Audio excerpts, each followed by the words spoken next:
तो भाई हमनी का जा रहल बन जा पुमदी कोट का दूसरा व्यू पॉइंट पर, जौन की बाटे ड्रीम सिटी। बाएं हाथ में देख रहल बड़ा जा ड्रीम सिटी के बोर्ड लगल बा। यहाँ से टिकट लेके एंट्री करे के बाटे और ये एगो एडवेंचरस एक्टिविटी खातिर फेमस बाटे। और इधर देख सकेला जा पीछे शिव जी का जहाँ मूर्ति रहा। ये यहाँ पोखरा में ड्रीम सिटी का वीडियो बनावे खातिर बाटे, फोटो वगैरह खींची हैं।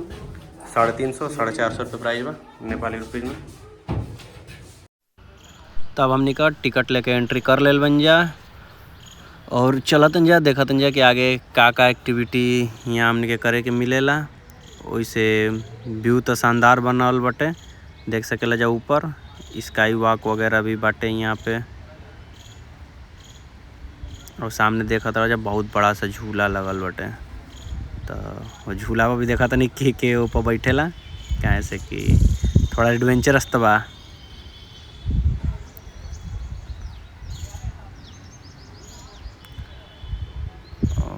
यहाँ से खाली फोटो शूट हो रहा बटे, देख सकेला जाए फिल टावर वगैरह भी बनल बटे।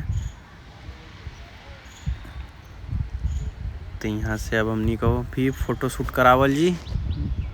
थोड़ा भीड़ ज़्यादा ही बटे तो टाइम लगे थोड़ा, और यहाँ फ़ोटो शूट ही करावे के बटे। और बाकी अगर खुद से चाहे तो वीडियो वगैरह भी बना सकेला। और ये स्काई वॉक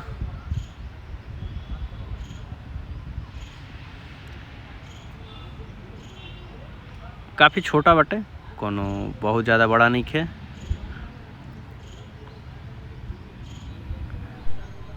देख सकेला जा नीचे जहाँ सीढ़ी से चढ़ के नहीं जा, ठीक ओकर ऊपर में ही बाटे। वैसे पहाड़ी इलाका में बाटे तो थोड़ा हाइट फील होता। और यहाँ से एगो दूसर जौन की फ़ोटो खातिर व्यू पॉइंट बाटे। और यहाँ से फ़ोटो, हाँ यहाँ पे कुछ जगह पर यहाँ जौन ड्रीम सिटी बाटे कि ओकर ही कैमरामैन बनन। और यहाँ से एगो छोटा सा एडवेंचरस देखल जाओ।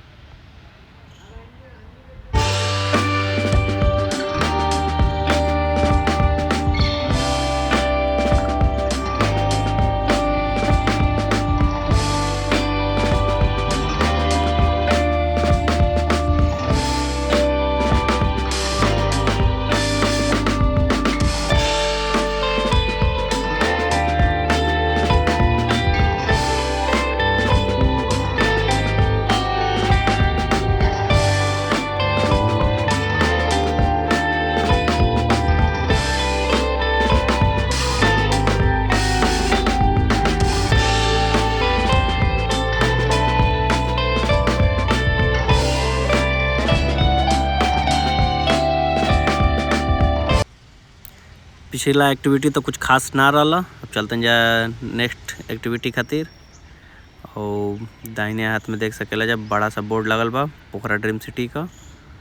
और सामने आ गई बड़ा वाला झूला, जौन की सबसे में मोस्ट रहला वेटिंग वाला हमनी का, जौन की यही खातिर हमनी का लेल रहनी है जाए।